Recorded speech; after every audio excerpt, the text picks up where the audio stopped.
कहानी की शुरुआत होती है समंदर के बीचों बीच, जहाँ एक छोटी सी लाइफ बोट लहरों के भरोसे इधर उधर बह रही होती है। उस बोट में सिर्फ दो लोग थे, एक लड़का और एक लड़की। कई दिन बीत चुके थे, सूरज उगता और डूबता रहा, लेकिन चारों तरफ सिर्फ नीला समंदर और अंतहीन आसमान ही दिखाई देता था। लड़की बेहद डरी हुई थी, उसकी आंखों में थकान थी, चेहरे पर डर और दिल में अनजाना सा खौफ। हर गुजरते पल के साथ उसकी उम्मीद कम होती जा रही थी। उसे लगने लगा था कि शायद अब जिंदा लौटना मुमकिन नहीं। लेकिन उसी बोट में बैठा लड़का बिल्कुल अलग महसूस कर रहा था। वह थका हुआ जरूर था, भूखा भी था, मगर उसके चेहरे पर अजीब सी शांति थी। उसकी आंखों में डर नहीं बल्कि उम्मीद थी। वजह सिर्फ एक थी, वह लड़की। जिस पल से उसने उसे देखा था, उसी पल वो उसके प्यार में पड़ चुका था। उसे लग रहा था कि अगर किस्मत ने दोनों को एक ही बोट में फंसा दिया है तो शायद इसके पीछे कोई वजह जरूर होगी। उसके लिए यह हादसा नहीं बल्कि एक मौका था। सूरज सिर के ठीक ऊपर था। प्यास और भूख से दोनों की हालत खराब हो चुकी थी। तभी अचानक दूर क्षितिज पर कुछ अलग सा दिखाई दिया। पहले तो लड़की को यकीन नहीं हुआ, लेकिन ध्यान से देखने पर उसे समझ आ गया। वो एक छोटा सा आइलैंड था। उसकी आंखों में अचानक जान आ गई। उसने लड़के की तरफ देखा और घबराई हुई आवाज में कहा कि बोट को उसी दिशा में ले चलो। लेकिन लड़के की हालत अब जवाब दे चुकी थी। उसके हाथ कांप रहे थे, ताकत लगभग खत्म हो चुकी थी। फिर भी उसने पूरी कोशिश की। इसी बीच जैसे कुदरत ने उनकी सुन ली हो, अचानक हवा चलने लगी। तेज झोंकों ने बोट को आगे की तरफ धकेल दिया। लहरों के साथ साथ बोट खुद ब खुद आइलैंड की ओर बढ़ने लगी और कुछ ही देर में किनारे से टकराकर रुक गई। जैसे ही एमालिनी ने अपने पैर जमीन पर रखे, उसके शरीर ने जवाब दे दिया। भूख और कमजोरी की वजह से वह लगभग गिर ही पड़ी। उसकी आंखें बंद होने लगी, लेकिन फिर भी उसने खुद को संभाला और इधर उधर कुछ खाने की तलाश में दौड़ने लगी। उसे सिर्फ एक ही चीज चाहिए थी, खाना। दूसरी तरफ डीन की हालत अलग थी। वह कई दिनों से समंदर में फंसा हुआ था। उसका शरीर पसीने,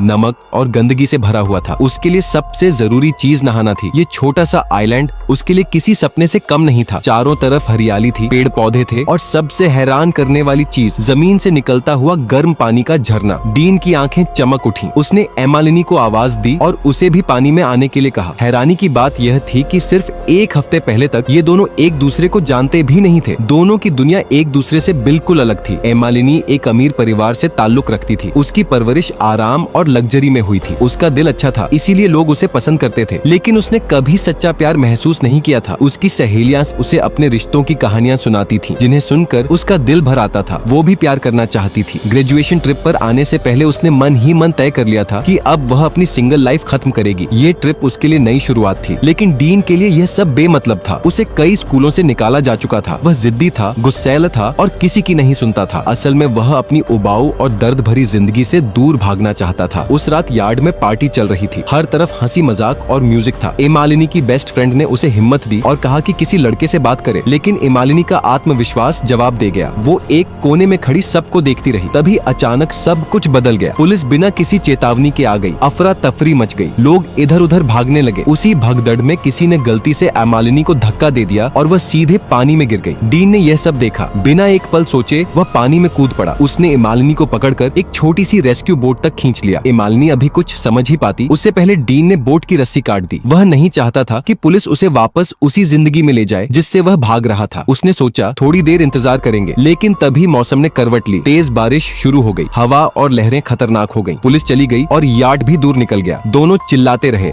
हाथ हिलाते रहे, लेकिन कोई नहीं रुका। और तभी उन्हें सबसे बड़ा झटका लगा। उस छोटी सी बोट में इंजन ही नहीं था। अब वे पूरी तरह समंदर के बीच फंस चुके थे। दूसरी तरफ ट्रिप अब खत्म हो चुकी थी। स्कूल मैनेजमेंट ने जब सबका नाम चेक किया तो माहौल अचानक गंभीर हो गया। दो नाम पुकारे गए, लेकिन कोई जवाब नहीं आया, एमालिनी और डीन। शुरुआत में सबको लगा कि शायद कोई गलतफहमी होगी, लेकिन जब बार बार चेक करने के बाद भी उनका कोई अता पता नहीं मिला तो घबराहट फैलने लगी। पुलिस को सूचना दी गई। समंदर के आसपास तलाश शुरू हुई। सबको यही शक था कि दोनों पानी में गिर गए होंगे, लेकिन समंदर बहुत बड़ा था और कोई सबूत नहीं मिला। उधर आइलैंड पर एमालिनी और डीन अपनी नई हकीकत को समझने की कोशिश कर रहे थे। चारों तरफ हरियाली थी, ऊंचे पेड़, अजीब सी आवाजें और अनजान खुशबू। ये जगह खूबसूरत जरूर थी, लेकिन उतनी ही डरावनी भी। चलते चलते एमालिनी को कुछ सफेद रंग की बेरीज दिखाई दी। भूख से बेहाल एमालिनी उन्हें खाने ही वाली थी कि डीन ने उसका हाथ पकड़ लिया। उसकी आवाज अचानक सख्त हो गई। उसने समझाया कि जंगल में जो चीज जितनी सुंदर दिखती है उतनी ही खतरनाक हो सकती है। उसने बताया कि आमतौर पर जामुनी या नीली बेरीज सुरक्षित होती है। एमालिनी को उसकी बात पूरी तरह समझ नहीं आई, लेकिन डीन की आंखों में गंभीरता देखकर उसने बेरीज नीचे रख दी। पेट में दर्द अब असहनीय हो चुका था। भूख सिर्फ शरीर नहीं, दिमाग को भी कमजोर बना रही थी। समय बीतता गया। सूरज ढलने लगा। अंधेरा धीरे धीरे उन्हें घेरने लगा। डर अब साफ महसूस होने लगा था। उन्होंने सोचा कि वापस बीच की तरफ चलना बेहतर होगा। पहाड़ी से नीचे उतरते वक्त डीन की नजर एक गुफा पर पड़ी। गुफा अंधेरी थी, अंदर कुछ दिखाई नहीं दे रहा था। डीन को लगा कि अगर तूफान आया तो वहाँ शरण ली जा सकती है, लेकिन मालिनी ने तुरंत मना कर दिया। वह ऐसी जगहों की आदी नहीं थी, उसने कभी महंगे होटलों के अलावा कहीं रात नहीं बिताई थी। वह अभी अपनी बात पूरी भी नहीं कर पाई थी कि अचानक गुफा के अंदर से सैकड़ों चमगादड़ बाहर निकल आए। उनके पंखों की आवाज और अचानक हुई हलचल से दोनों बुरी तरह डर गए। अब उस आइलैंड पर रुकने का ख्याल और भी डरावना लगने लगा। घबराए हुए वे वापस बीच की तरफ भागे, लेकिन वहाँ पहुँचते ही उनके पैरों तले जमीन खिसक गई। उनकी बोट वहाँ नहीं थी, हवा उसे बहाकर ले जा चुकी थी। खुली खाली बीच पर खड़ी मालिनी का सब्र टूट गया। वह जोर जोर से रोने लगी। डीन का चेहरा भी अब बिल्कुल बदल चुका था। सूरज डूब चुका था, चारों तरफ अंधेरा और सन्नाटा था। कोई रास्ता नहीं,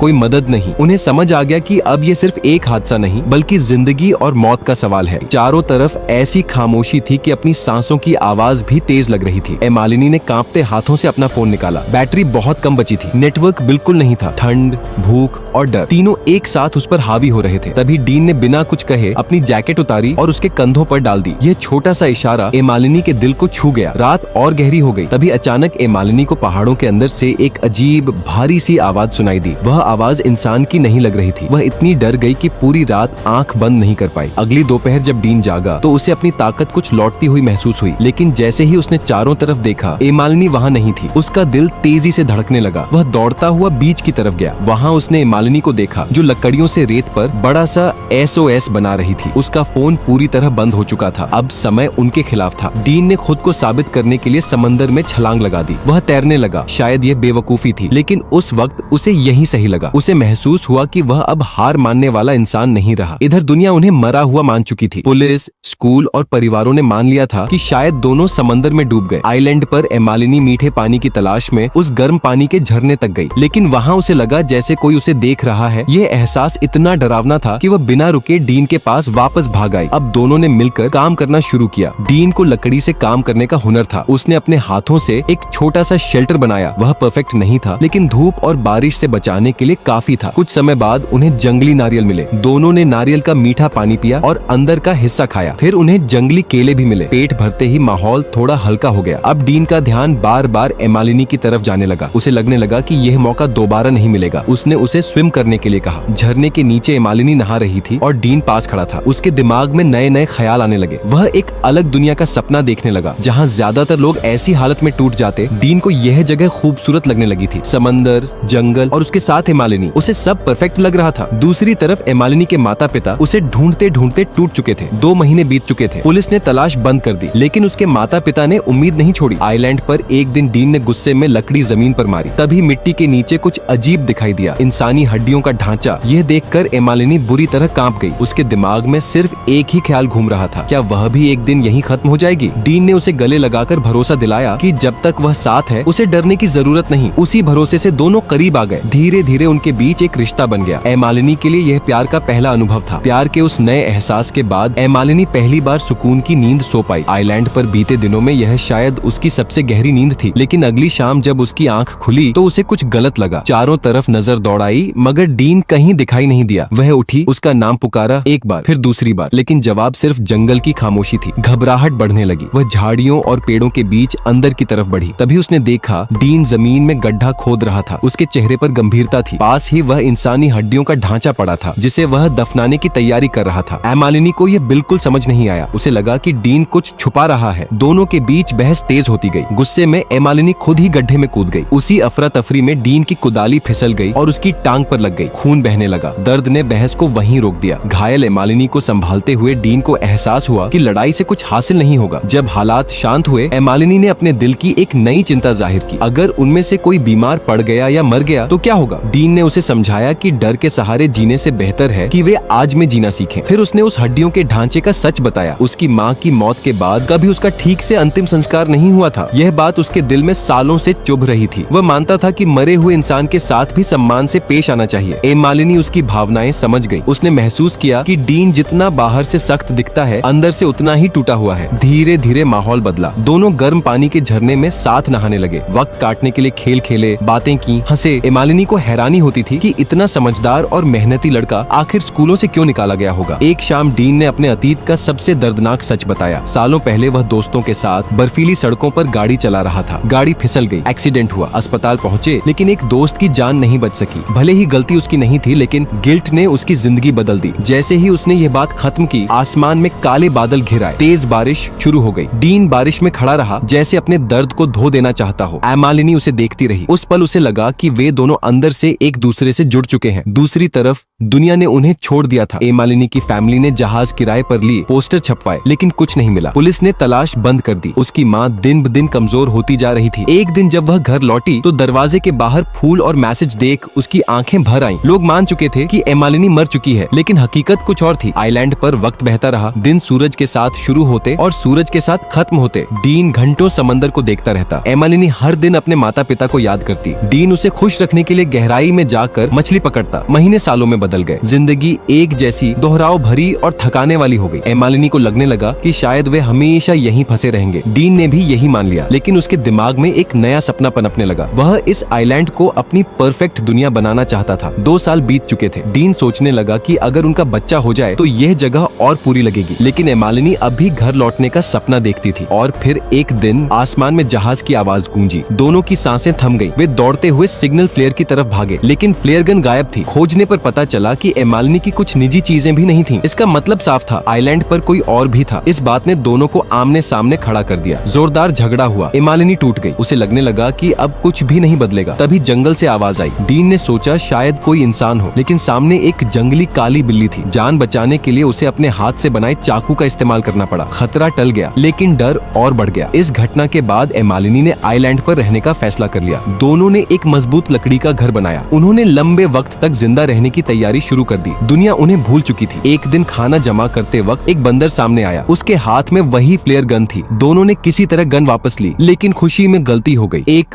फ्लेयर गलती से चल गया। अब सिर्फ एक ही फ्लेयर बची थी। जब एमालिनी आखिरी फ्लेयर चलाने लगी, डीन ने उसे रोक दिया। इस पर फिर लड़ाई हुई। डीन मछली पकड़ने चला गया। कुछ देर बाद एमालिनी को अपनी गलती का एहसास हुआ। उसने माफी मांगने का फैसला किया। तभी दूर से जहाज की आवाज फिर सुनाई दी। पहला फ्लेयर काम कर चुका था। दोनों दौड़कर बीच पर पहुंचे और आखिरी फ्लेयर आसमान में दाग दी। इस बार उन्हें देख लिया गया। 2 साल बाद आखिरकार वे बचा लिए गए। एयरपोर्ट पर परिवार, दोस्त और मीडिया मौजूद थे। एमालिनी अपने माता पिता से लिपट गई। उसी पल उसका और डीन का रिश्ता टूट गया। डीन की आंखों में दर्द था, लेकिन एमालिनी ने पलटकर नहीं देखा। वे अपनी अपनी जिंदगी में लौट गए। डीन उसे भूल नहीं पाया। एक रात वह उसकी खिड़की तक गया, लेकिन एमालिनी ने उससे ऐसे बात की जैसे वह उसे जानती ही न हो। वक्त बीत गया। एमालिनी मशहूर और चमकती रही। डीन गुमनाम ही रहा। स्कूल का आखिरी दिन आया। Dance night. बारिश हो रही थी। डीन के पिता ने उसे अपना पुराना सूट दिया और हिम्मत बंधाई। डीन डांस तक पहुंचा और जैसे ही एमालिनी ने उसे देखा, उसकी आंखें भर आईं। बारिश में उसी जगह जहां कभी सब खत्म हुआ था, वहां सब फिर शुरू हुआ। डीन ने उसे रिंग पहनाई। उसने डांस के लिए हाथ बढ़ाया और यहीं ये कहानी खत्म होती है।